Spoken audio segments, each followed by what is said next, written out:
Brought to you by TechnoSpark 20 series smartphones. I'm superhuman. और सभी बातों के लेके महंगाई की मार तो है ही। महंगाई के मार के कारण ही अब की बार मोदी सरकार को बहुत बड़ा झटका लगने वाला है। से मोदी सरकार ये है, तब से क्या हुआ है कि जो विपक्षी जो पार्टियां है, अगर उनमें भ्रष्टाचार होता है तो उनका भ्रष्टाचार वो दिखाते हैं ईडी सीबीआई लगा के। बाकी उनके पार्टी में अगर कोई भ्रष्टाचार करता है तो वो कोई दिखाते नहीं। आप हमारी एमएसपी की बात करने से बिल्कुल कतराते हैं। कहीं पर भी कोई सरकार एमएसपी के बारे में बात नहीं करती है। आप अगर बात करेंगे कि अनाज की मक्के का दाम पिछले 10 सालों में वहीं के वहीं है कि सरगर्मियाँ जैसे जैसे सूर्य की तपन शुरू हुई वैसे सरगर्मियाँ तेज हो रही है। और खंडवा लोकसभा क्षेत्र के हम शाहपुर में खड़े हैं। यहाँ खंडवा लोकसभा से भाजपा ने ज्ञानेश्वर पाटिल को उम्मीदवार बनाया है, वही कांग्रेस ने लंबी खेज के बाद में नरेंद्र पटेल को उम्मीदवार बनाया है। यह शाहपुर जो है ग्रीन बेल्ट के नाम से मशहूर है। यहाँ केला का बड़ा व्यवसाय होता है। यहाँ मराठा लॉबी काफ़ी होती है और ये काफ़ी प्रभावित करती है। अशोक सोनी एमपी तक मैं बात करता हूँ इनसे। आप बताइए कि जो मराठा लॉबी है क्या सोचती है इसके बारे में? देखिए, मराठा लॉबी पिछली बार जो चुनाव हुआ था वो सामाजिक कहीं ना कहीं एक रुझान था, लेकिन इस बार वो रुझान ख़त्म हो चुका है। इस बार जो वोट गिरेगा वो अपने विकास कार्यों पे गिरेगा। हमारा यहाँ का मेजर जो फसल है वो केला है और केले के फसल में हमारा बीमा आज तक नहीं बना, जो कि पिछले चुनाव में हमें वादा किया गया था कि इंश्योरेंस होगा केले का, जो पिछले 5 सालों से केले का इंश्योरेंस नहीं हो रहा है। भारतीय जनता पार्टी ने कुल मिला के किसानों को यहाँ का ठगने का काम किया। आप क्या मानते हैं, क्या कैसा लग रहा है आपको? लोकसभा चुनाव नज़दीक आ गया है, क्या देखते हैं आप? क्या मुद्दे होंगे चुनाव में? यहाँ पर मुद्दे तो वैसे बहुत सारे मुद्दे हैं, क्योंकि वर्तमान सांसद ने आज तक जितने भी 2.5 साल के उनके कार्यकाल में कुछ भी काम नहीं किया है। पूरी तरह फेल है, पूरी तरह निष्क्रिय साबित हुई है। क्योंकि जहाँ वो रहते तो है बुरहानपुर ज़िले में ही है, पर वो कहीं बहुत दिनों बाद नज़र आते थे, कहीं बिरले ही नज़र आते थे।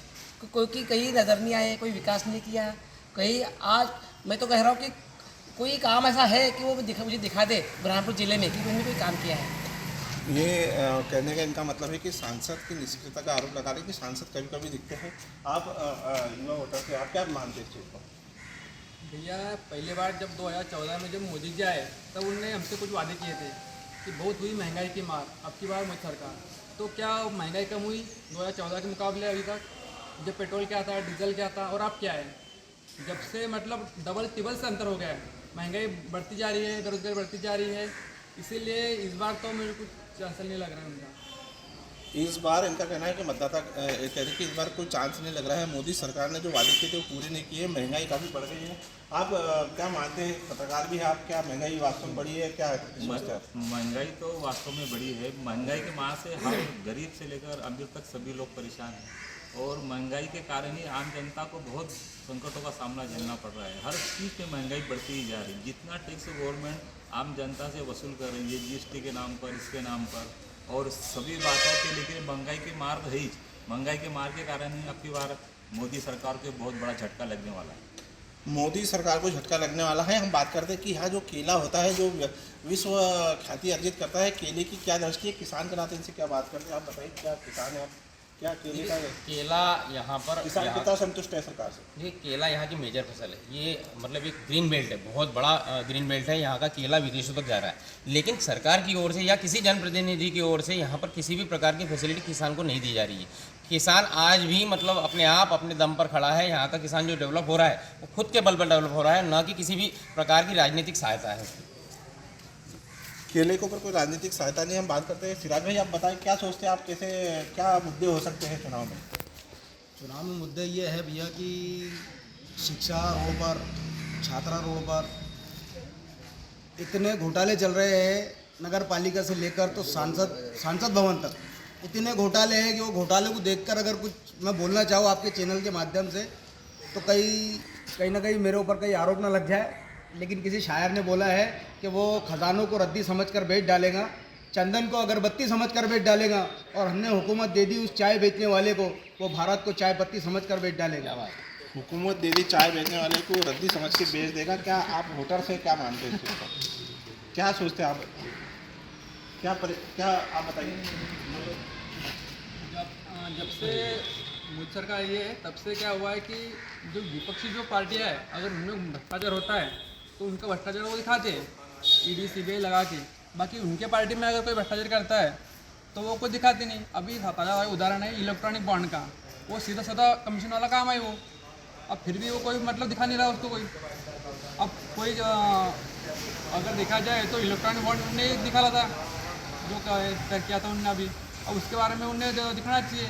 ईडी सीबीआई की जब जांच होती है तो सबके ऊपर करना चाहिए उनने, पक्ष वाले भी विपक्ष वाले भी।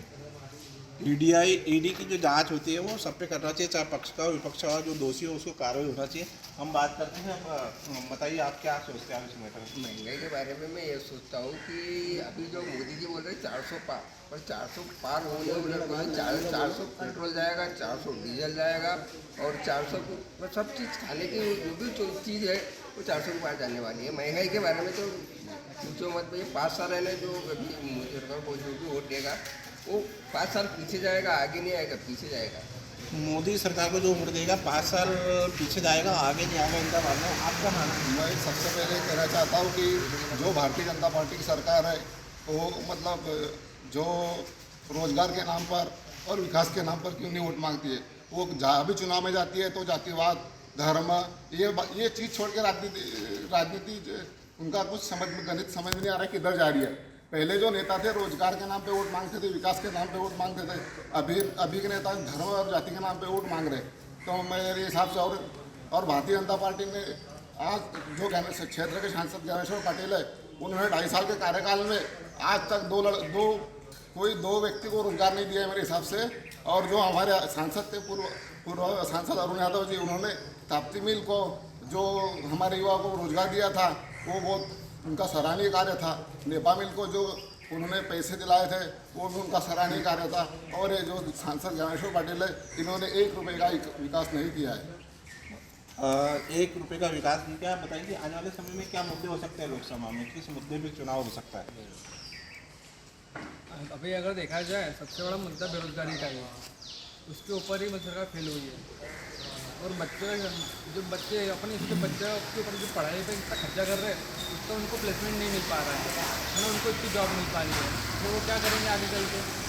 आप क्या मानते हैं क्या मुद्दे हो सकते हैं? किसान सबसे बड़ा मुद्दा रहने वाला है। देश का किसान इस बार बहुत बड़ा घाटा महसूस कर रहा है।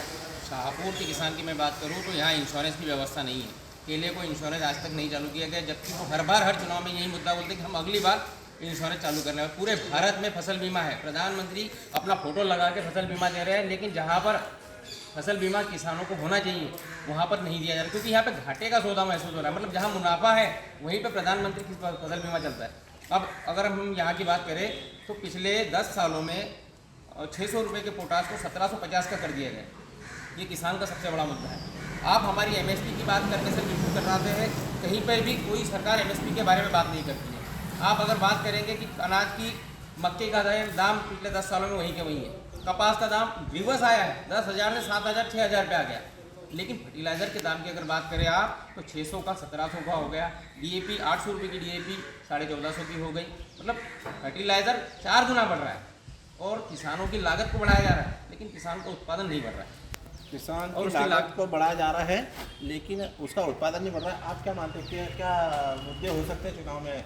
मुद्दे जरूर होंगे, क्योंकि आने वाले चुनाव में मैं ऐसा मानता हूँ कि सरकार ने शिक्षा को फ्री करना चाहिए, स्वास्थ्य को फ्री करना चाहिए, मतलब इलाज सस्ता देना चाहिए, जबकि यहाँ पे उल्टा हो रहा है। और गैस की कीमत अगर देखी जाए तो उस समय क्या थी 360 रुपये, आज क्या है 1000 रुपये। चुनाव लॉलीपॉप के लिए उन्होंने भले ही वो 500 रुपये के दे रहे हो गैस कनेक्शन, गैस की टंकी, पर चुनाव के बाद में फिर से वैसे पैसा हो जाएगा, पेट्रोल के दाम बढ़ गए हैं। बहरहाल जो भी देखा जाए यहाँ जो मुद्दा है विशेष तौर से किसान भी ठगा महसूस कर रहा है और जो महंगाई की जो मार है वो मेन मुद्दा बन सकती है। अशोक सोनी, MP तक, बुरहानपुर।